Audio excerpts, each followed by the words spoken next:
Hello there. It's been a really long time since I uploaded to this channel, but I was recently talking about my experience working in a kitchen on stream, and it made me realize it might make for a fun video to properly talk about the whole experience. So, I've been an unemployed bum for most of my adult life. I tried out 2 different jobs, and neither worked out for reasons I will go into in a separate video, if this one does well. But basically, kitchen job was my first real job. This story goes back a long ways to before I was even hired, in a time that I call the bad omen. So, basically, I love cooking. Being in my kitchen at home is where I'm happy, so I wanted a job where I could just keep cooking all day. Terrible idea. Don't do this. Anyway, I applied to pretty much every restaurant in town and even some fast food places, and eventually I got an interview at a place that shall remain nameless, a grill place specializing in ribs and steak. I think, hey, I love making ribs, hell yeah. So I go to the interview. I'm a little awkward, but the interviewer seems like a timid guy who's pretty awkward himself, so it goes surprisingly well. He gives me some papers to sign and sends me home with them. I hadn't realized that meant I was already hired yet. Anyway, I get back to the restaurant literally the next day and don't hear from them for a week. I assume I didn't get the job. So, the bad part of life happens, and my aunt passed away a little before my initial interview.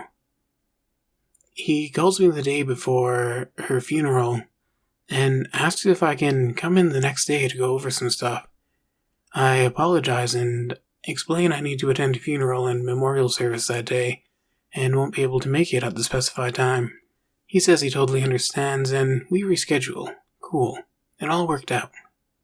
I go to the memorial and one of my uncles from out of town is there to mourn his sister, which is understandable and tragic, but the dude showed up with the not-to-be-named 19 sickness. We're all cramped together in the basement of a church, reminiscing, eating snacks, watching a slideshow, the usual stuff. So, because of this, everyone gets sick, straight up just everyone. Within a week, pretty much everyone has taken a test and it came back positive.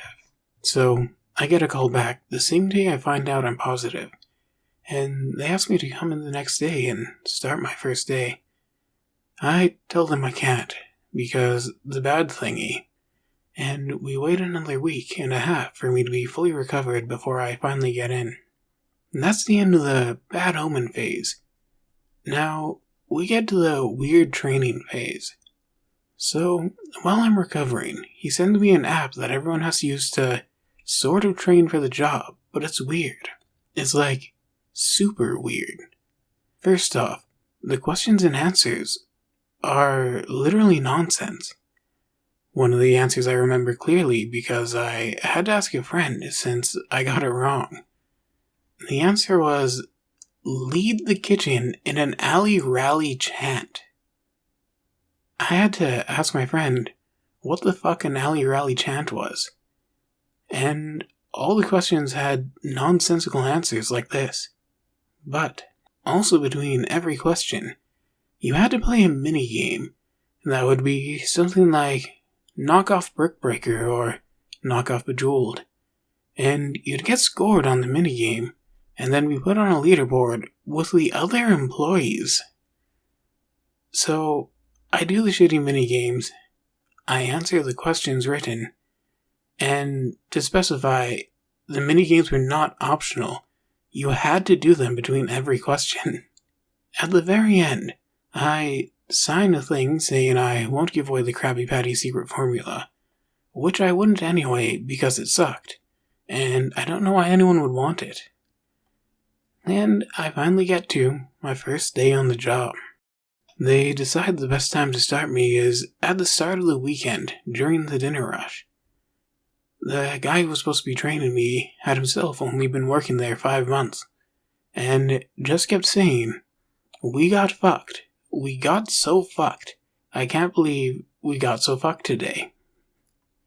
I kid you not.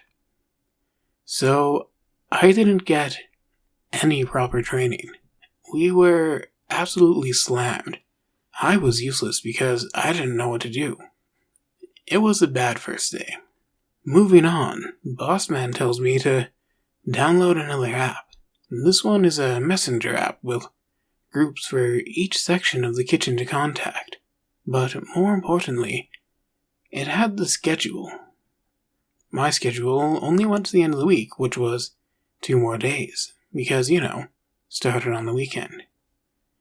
That was fine. I get to Sunday, and it updates at like 2 a.m., and I realize, including the days I've already worked, I'm scheduled 8 days in a row. We're supposed to get 2 days off a week. So, I go into work. I tell Boss Man about my schedule. He says, probably just a glitch. We'll fix it. Now, I'm gonna give you guys a spoiler right here and now.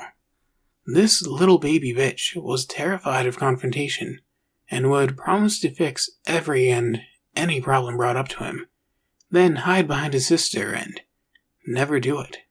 I didn't know this at the time, so I thought he was being honest.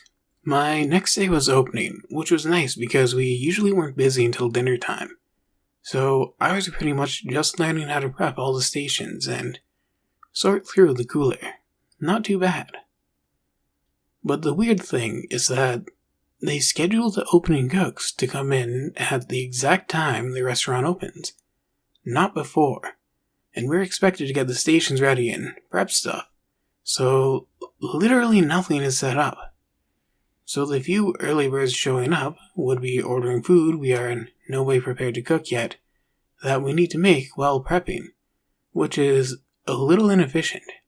If they would have just scheduled us a half hour earlier than the actual opening of the restaurant, that whole problem would be solved. This was another hint as to how the place worked that I wouldn't pick up on until later. The cooks were treated like shit. There was a hardcore class system in the kitchen, and the only people lower than the cooks were the dishwashers, who were treated even worse somehow.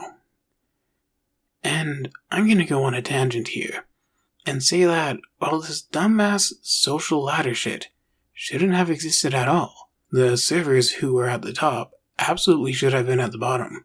Their job could be replaced so easily.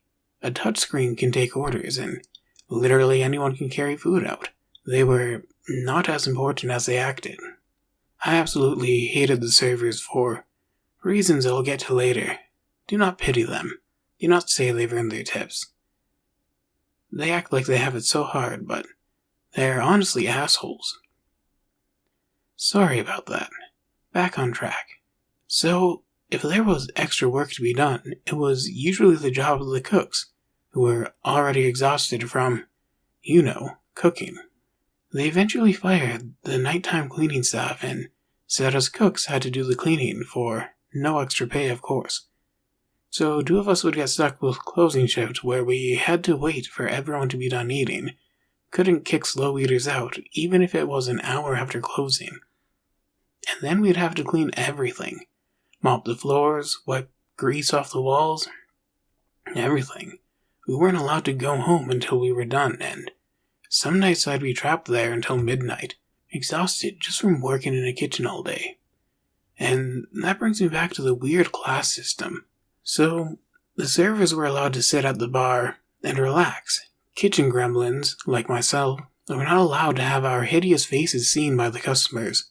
So, the servers would spend a ton of their shifts sitting at the bar on their phones, to the point managers frequently had to go out to bring them back in, to pick up the orders they were forgetting to take out and letting pile up. Cooks got a single break a day, and we had to do it in basically the dry storage area. No chairs or anything, but there was a broken milk crate that we would use as a chair.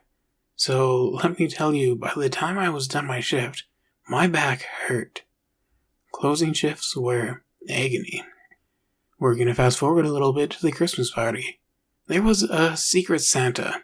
I wanted to make new friends and socialize a little, so I signed up for it. the boss man's sister, who is a co-owner, comes up to me and tells me who I got and that the limit is $50. That seemed like a high limit, but no big deal. It's just that, in my mind, the reason you put a limit on something like that is so that no one feels left out. If someone is really financially struggling, you don't want them to be outshined by other people buying big gifts. So you keep it low, like $20. That didn't matter, because it turned out I misunderstood, and she had to explain it to me again.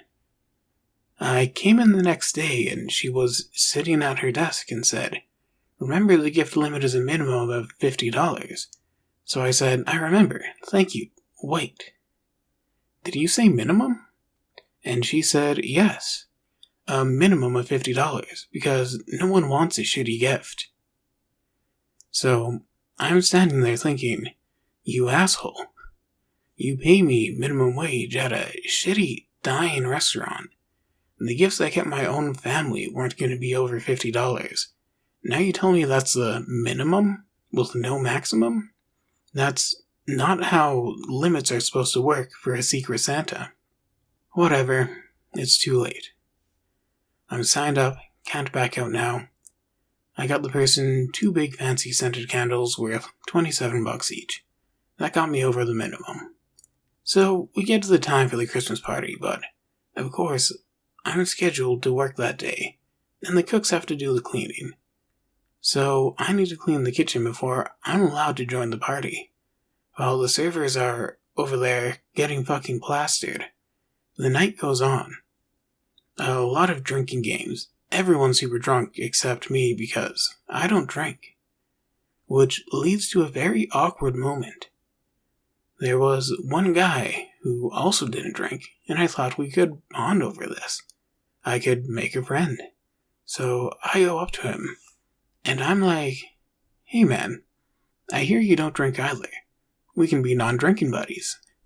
And he immediately goes into it, like, "Yeah, my best friend died in a drunk driving accident," and tells me this whole sad story about why he doesn't drink. So it turns out I was just accidentally a massive buzzkill. I didn't realize that would be a social taboo. I didn't know what to say, so I was like, "I'm sorry to hear that, man. I just don't like to, so I don't." And that was the last we ever spoke. I'm gonna end part 1 here, because this is getting kinda long, and I'm not even halfway through the story. Leave a like if you want part 2, where I go into more details about my terrible coworkers and the owner who hated their job.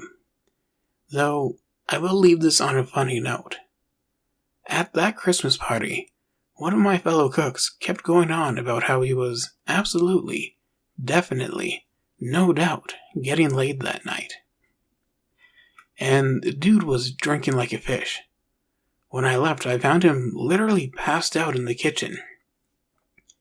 I poked his foot to make sure he wasn't dead, which I had to check for reasons I will explain in part 2. Then, I peaced out. The dude never made it out of the restaurant, let alone into someone's bed, and I just thought that was funny. Alright guys, make good choices, and I hope to see you in the next one. Bye-bye.